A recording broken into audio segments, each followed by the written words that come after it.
ನಮ್ಮ ತುಳುನಾಡಿನ ಸ್ಪೆಷಲ್ ತೆಕ್ಕರದ ಅಡ್ಡೆ ಅಂದರೆ ಕುಕ್ಕುಂಬರ್ ಕೇಕ್ ಮಾಡ್ತಾಯಿದ್ದೇನೆ. ಇದೊಂದು ಹಳೆ ಕಾಲದ ರೆಸಿಪಿ, ಇವಾಗಿನ ಜನ್ರೇಷನ್ಗೆ ಅಷ್ಟೊಂದು ಗೊತ್ತಿಲ್ಲ.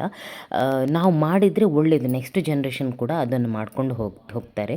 ತುಂಬಾ ಈಸಿ ರೆಸಿಪಿ, ಏನು ಕಷ್ಟ ಇಲ್ಲ, ಸ್ವಲ್ಪ ಬೇಯಲಿಕ್ಕೆ ಟೈಮ್ ತಗೊಳ್ಳುತ್ತೆ ಅಷ್ಟೇ. ನಾನಿಲ್ಲಿ ಕುಕ್ಕುಂಬರನ್ನು ಗ್ರೇಟ್ ಮಾಡ್ತಾಯಿದ್ದೇನೆ, ವಿತ್ ಸ್ಕಿನ್ನೇ ಮಾಡ್ತಾಯಿದ್ದೇನೆ.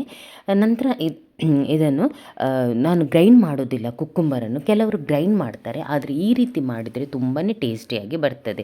ಮಿಡ್ಲಲ್ಲಿ ತಿನ್ನಲಿಕ್ಕೆ ಸಿಗುವಾಗ ಉಂಟಲ್ಲ, ತುಂಬಾ ಟೇಸ್ಟಿ ಆಗುತ್ತೆ.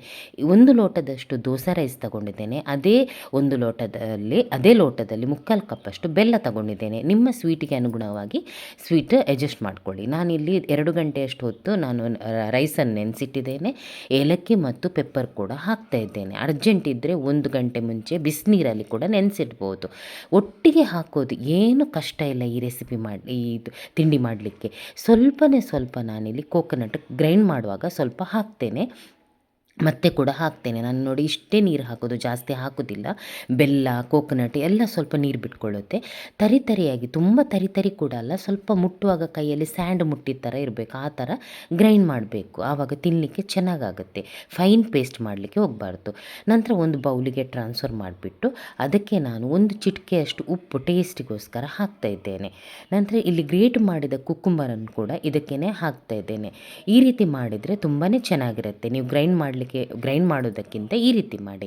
ನಂತರ ನಾನು ಇದಕ್ಕೆ ಫ್ರೆಶ್ ಕೋಕೋನಟನ್ನು ಕೂಡ ಹಾಕ್ತೇನೆ. ಇಲ್ಲಿ ನಾನು ಜಾಸ್ತಿ ಕ್ವಾಂಟಿಟಿಯಲ್ಲಿ ಕೋಕೋನಟ್ ಹಾಕ್ತೇನೆ. ಎಷ್ಟು ನಿಮಗೆ ಕೋಕೋನಟ್ ಈ ರೀತಿ ಹಾಕ್ತೇವೆ ನೋಡಿ, ತಿನ್ನಲಿಕ್ಕೆ ತುಂಬಾ ಟೇಸ್ಟಿಯಾಗಿ ಬರ್ತದೆ. ಅದು ಸಾಫ್ಟ್ ಕೂಡ ಬರ್ತದೆ. ಸ್ವಲ್ಪ ಎಕ್ಸ್ಟ್ರಾ ಸಾಫ್ಟ್ ಬರಲಿಕ್ಕೆ ನಾನಿಲ್ಲಿ ಬೇಕಿಂಗ್ ಸೋಡಾ ಹಾಕ್ತಾ ಇದ್ದೇನೆ, ಅಂದರೆ ಕೇಕ್ ಥರ ಬರಲಿ ಅಂತ. ಇವಾಗಿನ ಮಕ್ಕಳಿಗೆ ಅದೇ ಇಷ್ಟ ಆಗೋದು, ಇಲ್ಲಾಂದರೆ ಸ್ವಲ್ಪ ಗಟ್ಟಿ ಬರುತ್ತಲ್ಲ, ಅದಕ್ಕೋಸ್ಕರ. ಇದನ್ನು ನಾವು ರಾತ್ರಿ ಮಾಡಿಟ್ಟು ಬೆಳಿಗ್ಗೆ ಕೂಡ ತಿನ್ಬೋದು. ಇಲ್ಲ ಅಂದರೆ ಮಕ್ಕಳು ಬರುವಾಗ ಸಂಜೆ ಅಷ್ಟೊತ್ತಿಗೆ ನಾವು ಇದನ್ನು ಮಾಡ್ಬೋದು, ಸಂಜೆ ತಿಂಡಿಗೆ. ತುಂಬಾ ಹೆಲ್ದಿ ರೆಸಿಪಿ ಕೂಡ ತುಂಬಾ ಟೇಸ್ಟಿಯಾಗಿರುತ್ತೆ. ಒಂದು ಬೌಲಿಗೆ ನಾವು ಗೀ ಅಥವಾ ಆಯಿಲ್ ಸ್ಪ್ರೆಡ್ ಮಾಡಿಕೊಂಡು ಅದಕ್ಕೆ ನಾನು ಇದನ್ನು ಟ್ರಾನ್ಸ್ಫರ್ ಮಾಡ್ತಾ ಇದ್ದೇನೆ. ಮತ್ತು ಗೀಯಲ್ಲಿ ಫ್ರೈ ಮಾಡಿದಂತಹ ಕ್ಯಾಶ್ಯೂ ಕೂಡ ಹಾಕ್ತೇನೆ. ಕ್ಯಾಶ್ಯೂ ಹಾಕಿದರೆ ತುಂಬಾ ಚೆನ್ನಾಗಿರುತ್ತೆ, ಅದಕ್ಕೋಸ್ಕರ. ಇನ್ನೊಂದು ಕಡೆ ನಾನು ಸ್ಟೀಮಿಗೆ ರೆಡಿ ಮಾಡ್ತಾ ಇದ್ದೇನೆ. ಒಂದು ಹಳೆ ಪಾತ್ರೆ ತಗೊಂಡ್ಬಿಟ್ಟು ಸ್ಟೀಮಿಗೆ ಇಟ್ಟಿದ್ದೇನೆ. ಹಳೆ ಪಾತ್ರೆ ಎಲ್ಲ ಇದ್ದರೆ ಅಂಥದ್ದನ್ನು ಸ್ಟೀಮಿಗೆ ಅಂತಲೇ ಇಟ್ಬಿಡಿ. ನೀರು ಬಿಸಿ ಆದ ಕೂಡಲೇ ನಾವು ಈ ರೀತಿ ಇಡಬೇಕು. ಒಂದು ಟೈಟ್ ಮುಚ್ಚಳ ಮುಚ್ಚಬೇಕು, ಸ್ಟೀಮ್ ಹೊರಗಡೆ ಹೋಗೋದಾಗೆ. ಇದು ನನಗೆ ಒಂದು ಅರೌಂಡ್ 35 ಮಿನಿಟ್ಸ್ ತಗೊಂಡಿದ್ದೆ. ಸ್ವಲ್ಪ ಜಾಸ್ತಿ ಹೊತ್ತು ತಗೊಳ್ಳುತ್ತೆ. ನಾವು ಸ್ವಲ್ಪ ಮಾಡಿದ್ದು ತೆಳುವಾದರೆ ಜಾಸ್ತಿ ಹೊತ್ತು ತಗೊಳುತ್ತೆ, ಇಲ್ಲಾಂದರೆ ಸ್ವಲ್ಪ ಬೇಗ ಬೇಯ್ಬೋದು. ಯಾವುದಾದ್ರೂ ಒಂದು ಫೋಕ್ ಸ್ಪೂನಿಂದ ಚುಚ್ಚಿಬಿಟ್ಟು ನೋಡಿ ಬೆಂದಿಲ್ಲ ಅಂದರೆ ಇನ್ನೂ ಸ್ವಲ್ಪ ಹೊತ್ತು ಇಡಿ, ಗೊತ್ತಾಗುತ್ತೆ ನಿಮಗೆ ಅದು ನೋಡುವಾಗಲೇ. ಇಲ್ಲಿ ನಾನು ಕಟ್ ಮಾಡಿ ತೋರಿಸ್ತಾ ಇದ್ದೇನೆ. ತುಂಬಾ ಸಾಫ್ಟಾಗಿ ಬಂದಿದೆ. ಲೈಟಿಂಗ್ ಎಫೆಕ್ಟಿಂದ ಕಲರ್ ಚೇಂಜ್ ಆಗಿ ಕಾಣ್ತಾ ಉಂಟು ನೋಡಿ. ಇಲ್ಲಿ ತುಂಬಾ ಸಾಫ್ಟಾಗಿ ಬಂದಿದೆ. ನೀವು ಕೂಡ ಈ ರೀತಿ ಹೆಲ್ದಿ ರೆಸಿಪಿಯನ್ನು ಟ್ರೈ ಮಾಡಿ, ಮಕ್ಕಳಿಗೆ ಕೊಡಿ, ತುಂಬಾ ಚೆನ್ನಾಗಿರುತ್ತೆ ಇದು.